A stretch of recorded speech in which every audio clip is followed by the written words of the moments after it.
Hello friends, welcome to my channel. இன்றைக்கி வீடியோவில் என்ன பார்க்க போகிறோன்னு பார்த்தீங்கன்னா, கிறிஸ்மஸ் ஸ்பெஷல் சாக்லேட் கேக் தான் பண்ண போகிறோம். 1 kg சாக்லேட் கேக்கு. ஸோ அதுக்கான மெஷர்மெண்ட் என்னென்னு பார்த்துடலாம் ஃபஸ்ட்டு. மைதா 1.5 கப் ஆட் பண்ணியிருக்கோம். Next sugar 1 cup.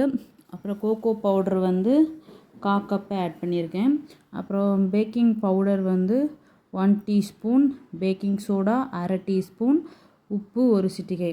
இந்த மெஷர்மெண்ட்டெல்லாம் கரெக்டாக போட்டால் தான் கேக் பர்ஃபெக்டாக வரும். ஸோ நாங்கள் ஃபஸ்ட் டைம் பண்ணுறதுனால ரொம்ப கேர்ஃபுல்லாக பண்ணிகிட்டு இருந்தோம். ஸோ எல்லாத்தையும் ஆட் பண்ணியாச்சு. இப்போது மெதுவாக ஜலிச்சு எடுத்துக்கலாம்.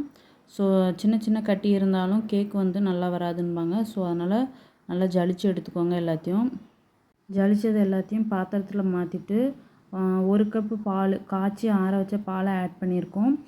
தேவைப்பட்டால் கடைசி பேட்டர் எப்படி இருக்குன்னு பார்த்துட்டு ஆட் பண்ணிக்கலாம். ஸோ இதை பாலை ஆட் பண்ணிட்டு மெதுவாக நல்லா மிக்ஸ் பண்ணி விடுங்க. நல்லா மிக்ஸ் பண்ணி விட்ட பிறகு பேட்ரு ரொம்ப கட்டியாக இருக்க மாதிரி இருந்துச்சுன்னா லைட்டாக கொஞ்சம் பால் ஆட் பண்ணிக்கோங்க. பட் மெஷர்மெண்ட் கரெக்டாக போட்டிங்கன்னா பால் ஆட் பண்ண தேவையில்லை. நெக்ஸ்ட்டு ஆயில் 1/2 கப் ஆட் பண்ணிக்கிறேன்.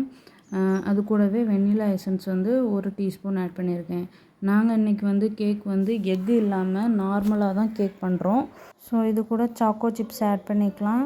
எனக்கு பேட்ரு கொஞ்சம் கட்டியாக இருக்கிறதுனால அது கூட கொஞ்சம் லைட்டாக பால் ஊற்றி லைட்டாக மிக்ஸ் பண்ணிக்கிறேன். ஸோ ரொம்பவும் பேட்ரு திக்காக இருந்ததுன்னா கேக் அவ்வளோவா நல்லா இருக்காது. ஸோ ரொம்பவும் திக்காக இருக்கக்கூடாது, ரொம்பவும் தண்ணியாக இருக்கக்கூடாது. ஸோ அந்த மாதிரி பார்த்துக்கோங்க. ஸோ இப்போ பேட்ரு எனக்கு நல்லா கன்சிஸ்டன்சி ரெடி ஆயிடுச்சு. இப்போது கேக் டின்னில் பட்டர் ஷீட்லாம் போட்டு ரெடி பண்ணி வச்சுட்டேன். ஸோ இப்போ நம்ம ரெடி பண்ணி வச்சுருந்த பேட்டரை கேக் டின்னில் ஊற்றிக்கலாம். நான் இன்றைக்கி கேக்கை இட்லி கொப்பரையில் தான் வேக வைக்க போகிறேன். என்கிட்ட ஓவன் கிடையாது. ஸோ அதனால் இட்லி கொப்பரையை உப்பு போட்டு 10 மினிட்ஸ் ப்ரீ ஹீட் பண்ணிட்டேன். இப்போ கேக்குக்கு மேலே டெக்கரேஷனுக்கு கொஞ்சம் சாக்கோ சிப்ஸை அப்படியே மேல் டாப்பில் தூவி விட்டுக்கலாம். ஸோ அப்போ தான் கொஞ்சம் பார்க்கறதுக்கு கொஞ்சம் நல்லாயிருக்கும். அங்கங்கே கொஞ்சம் கொஞ்சம் போட்டோம்னா சாப்பிட்றதுக்கும் கொஞ்சம் நல்லாயிருக்கும், பார்க்கறதுக்கும் கொஞ்சம் நல்லாயிருக்கும். இப்போ சாக்கோ சிப்ஸ் போட்டு கேக் ரெடி ஆகிடுச்சு. டின்னை 2-3 வாட்டி கீழே தட்டி விடுங்க. அப்போ தான் எதுவும் கேப் இருந்தால் அதில் ஃபில் ஆகிடும். அப்புறம் கத்தியை வச்சு சும்மா அங்கேயும் அப்படி ஒரு மாதிரி கோடு போட்டோம்னா கொஞ்சம் பார்க்கறதுக்கு நல்லாயிருக்கும். இன்னொன்று சாக்கோ சிப்ஸு எல்லா இடமும் நல்லா ஸ்ப்ரெட் ஆகும். ஸோ அவ்வளோதான். இதை அப்படியே எடுத்துக்கொண்டு இட்லி கொப்பரையில் வேக வச்சு எடுத்தோம்னா கேக் ரெடி. ஸோ ஒரு 40 மினிட்ஸாவது வேக விடணும். வேக வச்சு எடுத்து பார்ப்போம்.